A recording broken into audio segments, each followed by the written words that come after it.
On a bright Saturday afternoon, little Aaliyah Carter, dressed in her favorite yellow dress, arrived at her classmate's birthday party, clutching a gift wrapped with care. But the moment she reached the front porch, the smiles faded.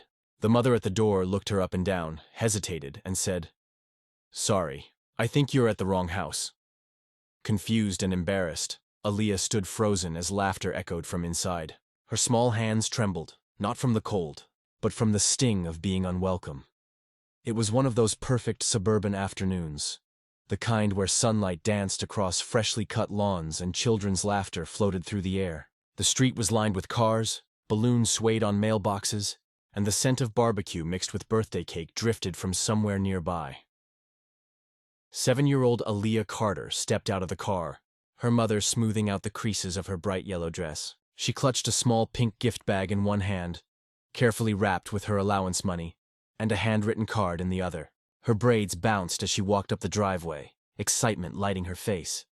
It was her first birthday party outside of school. She had talked about it all week. What she'd wear, what she'd say, how she'd finally make more friends. The front porch buzzed with chatter. Kids ran in and out through the open door, their sneakers squeaking on polished wood floors. Music played inside, cheerful, carefree. Aaliyah climbed the last step and smiled shyly at the woman standing by the door, a tall, neatly dressed lady holding a tray of cupcakes. "Hi," Aaliyah said softly. "I'm here for Lily's birthday." The woman paused, her smile faltering just a little. Her eyes moved from Aaliyah's face to her small brown hands clutching the gift, then to the beat-up sedan parked by the curb where Rebecca Carter, Aaliyah's mother, waited with a hopeful wave. "Oh," the woman said, straightening her apron. "I think you might have the wrong house, sweetheart." Aaliyah blinked, unsure if she'd heard correctly. "But it's Lily's birthday, right? I'm in her class." She pointed to the balloons, the ones that said "Happy Birthday, Lily." The woman's lips tightened. "I'm sorry, honey. Maybe your mom made a mistake." She shifted, blocking the doorway slightly. Laughter erupted from inside, the kind that usually made Aaliyah giggle too. But now, it just echoed painfully in her chest. For a long second, the little girl didn't move. Her hands trembled, gripping the bag tighter. Behind her, a few parents looked on, whispering quietly.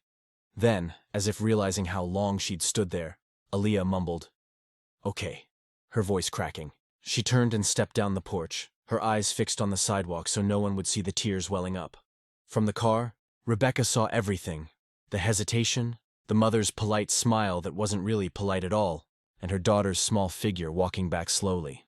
Shoulders slumped, Aaliyah slid into the back seat, silent. She still held the gift bag. "They said it was the wrong house," she whispered. Rebecca swallowed hard, gripping the steering wheel until her knuckles turned white. "Okay, baby," she said softly. "We'll go home." The car pulled away from the perfect street, the laughter fading behind them. The drive home was quiet. The hum of the car engine was the only sound between them. Rebecca glanced through the rearview mirror.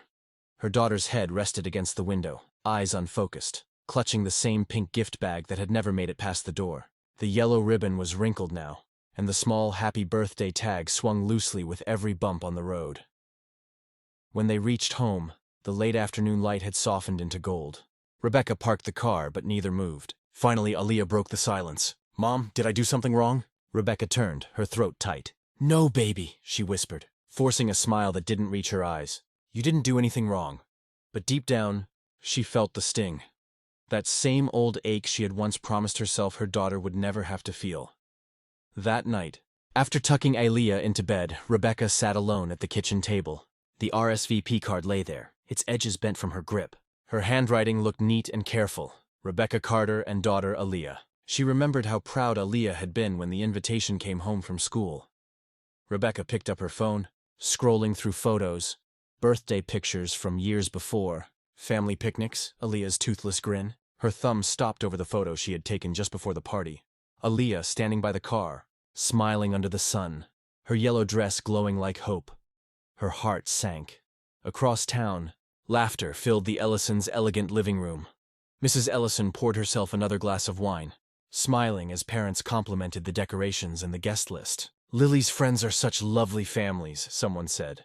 Mrs. Ellison nodded proudly. "Yes, we just want to make sure she grows up around the right kind of people." The words slipped out lightly, casually, like they meant nothing. But words had a way of traveling, of cutting through distance and time. Back in her kitchen, Rebecca stared at the RSVP card a final time before sliding it into a drawer. She whispered to herself, almost too softly to hear. The right kind of people. Then she turned off the light. The next morning, sunlight poured through the blinds. Aaliyah sat quietly at the breakfast table, stirring her cereal. "Mom?" she said suddenly without looking up. "Was it because of me?" Rebecca froze. For a moment, she couldn't breathe. Then she knelt beside her daughter, brushing a braid from her face. "No, sweetheart," she said gently. "It's never because of you. Sometimes people just forget how to see clearly." Aaliyah nodded slowly, but her eyes didn't believe it. Rebecca smiled faintly, but behind her calm eyes was a storm, one that would soon find its way to the surface. The school gym buzzed with excitement that morning. Folding chairs lined up neatly, banners hanging overhead that read, "Community Fundraiser, Building a Kinder Tomorrow." Parents filled the rows, chatting, laughing, their voices echoing off the polished floors. Mrs. Ellison stood near the refreshments table, her pearl necklace gleaming under the fluorescent lights. She was in her element, greeting other parents, checking the snack trays, making sure everything looked perfect. Then, over the intercom, the principal's voice boomed. "Please welcome our guest speaker, Dr. Rebecca Carter, Director of St. Mary's Children's Hospital." The room erupted in polite applause. Mrs. Ellison clapped too, until she saw the woman walking onto the stage. Rebecca stepped up to the podium with quiet confidence. Her dark blue blazer contrasted sharply with the white backdrop behind her. Her posture was calm, graceful, the kind of calm that came not from arrogance, but from years of holding herself together when others tried to make her small. And then, beside the first row sat Aaliyah, her yellow hair bow peeking through the crowd. For a moment, time froze. Mrs. Ellison's smile faltered. The paper cup in her hand trembled, spilling a few drops of coffee onto her wrist. She blinked twice, her eyes darting from the stage to the child, trying to make sense of what she was seeing. Rebecca's gaze found her almost instantly, not with bitterness, not even anger, just quiet recognition. She began her speech softly. "Good morning. I'm honored to be here today," she said, her voice steady, warm. "When we talk about building a kinder tomorrow, we often forget that kindness starts with what we teach our children, not just in words, but in what they see us do." Her words carried weight, rippling through the room. Parents who had been whispering moments ago now listened, still. Rebecca continued, "At our hospital, I've seen children heal faster when they feel seen, when they feel loved, because no matter how small they are, they can always tell when they're being treated differently." Mrs. Ellison's hands tightened around the cup. Her throat felt dry. Rebecca paused for a moment, letting silence speak louder than words, then smiled faintly. "Kindness," she said softly, "doesn't ask who you are before it opens the door." The audience applauded. Some even stood. Mrs. Ellison didn't. Her face had gone pale, her perfect poise cracked by shame. Across the gym, Aaliyah clapped proudly for her mother. For the first time in a long while, Rebecca smiled.